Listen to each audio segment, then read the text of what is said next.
ദൈവനാമത്തിന് എപ്പോഴും മഹത്വമുണ്ടാകട്ടെ. പ്രിയ സഹോദരി സഹോദരങ്ങളെ,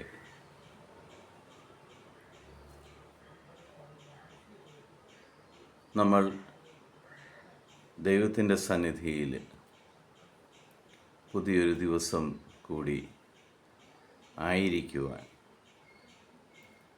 ഈ സാബത്ത് ദിവസത്തിൽ നന്മ ചെയ്യുവാൻ ദൈവം നമ്മളെ തിരഞ്ഞെടുത്തിരിക്കുന്നതിന് കോടാനുകോടി നന്ദി അർപ്പിക്കാം. ഇന്ന് നമ്മൾ ശ്രവിക്കുന്ന തിരുവചന ഭാഗം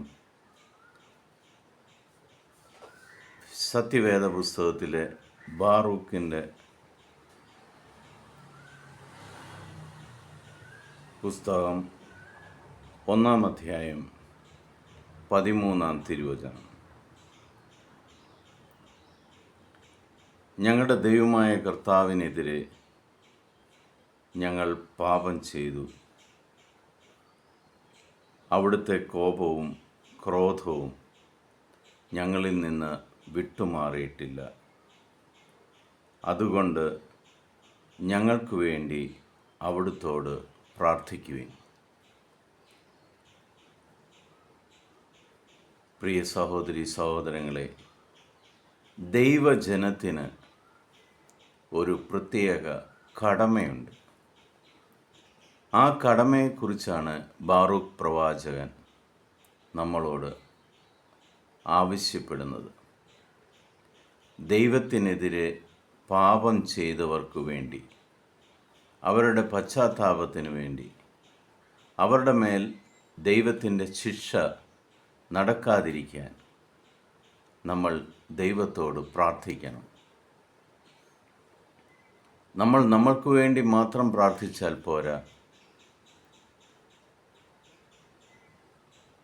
ദൈവത്തിനെതിരെ പാപം ചെയ്തവരുടെ മേൽ കോപവും ക്രോധവും വരാതിരിക്കുവാൻ ആ സർവശക്തനോട് നമ്മൾ കൂടി പ്രാർത്ഥിക്കണം. നമ്മുടെ പ്രാർത്ഥനയ്ക്ക് വിലയുള്ളതാണ്. നമ്മൾ അവർക്ക് വേണ്ടി പ്രാർത്ഥിക്കുമ്പോൾ ദൈവം മനസ്സലിഞ്ഞ് അവരോട് ക്ഷമിക്കും. ആ വ്യക്തികൾ ദൈവത്തിൻ്റെ മുന്നിൽ തെറ്റുകൾ ഏറ്റുപറയുന്ന ഒരു സാഹചര്യമുണ്ടാവും.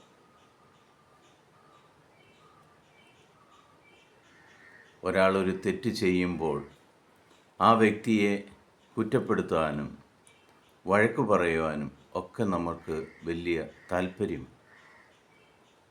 എന്നാൽ ബാറൂക്ക് പ്രവാചകൻ പറഞ്ഞതുപോലെ ആ വ്യക്തിക്ക് വേണ്ടി പ്രാർത്ഥിക്കുവാൻ നമ്മൾ മെനക്കെടാറില്ല. ഇന്നു മുതൽ നമ്മുടെ ജീവിതത്തിൽ ഇത് നമുക്ക് പ്രാവർത്തികമാക്കാം.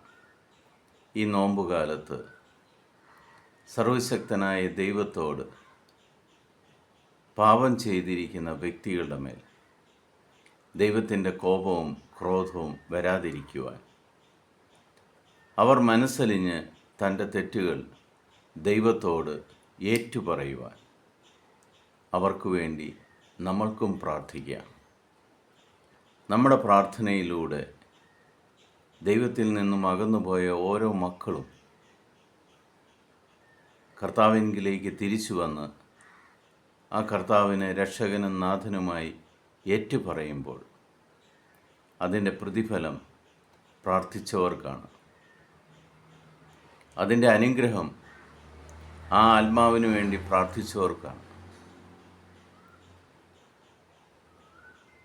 ഈ ലോകത്തിലായിരിക്കുന്ന ദൈവത്തോട് നിരന്തരം പടവെട്ടുന്ന, ദൈവത്തോട് നിരന്തരം പാപം ചെയ്യുന്ന വ്യക്തികൾക്ക് വേണ്ടിയാകാം ഈ സാബത്തിലെ നമ്മുടെ പ്രാർത്ഥന. നിങ്ങളുടെ പ്രാർത്ഥന ദൈവം കേൾക്കും.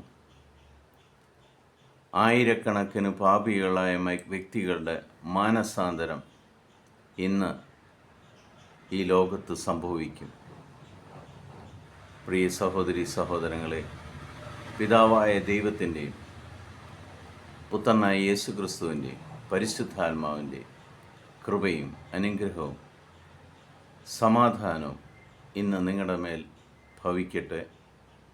അതോടൊപ്പം തന്നെ നിങ്ങൾ ആർക്കെല്ലാം വേണ്ടിയാണോ ദൈവസന്നിധിയിൽ പ്രാർത്ഥിക്കുന്നത് അവരെല്ലാവരും ദൈവത്തെങ്കിലേക്ക് തിരിയുവാനും തങ്ങളുടെ പാപസാഹചര്യങ്ങളെ വെറുത്തുപേക്ഷിക്കുവാനും അങ്ങനെ ദൈവമക്കളായി മാറുന്നതിനും നിങ്ങളുടെ പ്രാർത്ഥന ദൈവം ശ്രവിക്കട്ടെ എന്ന് പ്രാർത്ഥിക്കുന്നു. യേശുവിൻ്റെ സമാധാനം നിങ്ങൾക്ക് ഓരോരുത്തർക്കും നേരുന്നു. ഇന്നത്തെ ദിവസം, ഇനി മുതൽ മുന്നോട്ടുള്ള ദിവസം ദൈവത്തിനു വേണ്ടി ആത്മാക്കളെ നേരുന്ന, ജീവിച്ചിരിക്കുന്ന വ്യക്തികളെ നേടിയെടുക്കുന്ന, മനുഷ്യരെ പിടിക്കുന്നവരായി നമുക്ക് മാറാം.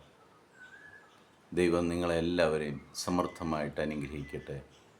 ഈശോ മിശിഹായ്ക്ക് സ്തുതിയായിരിക്കട്ടെ.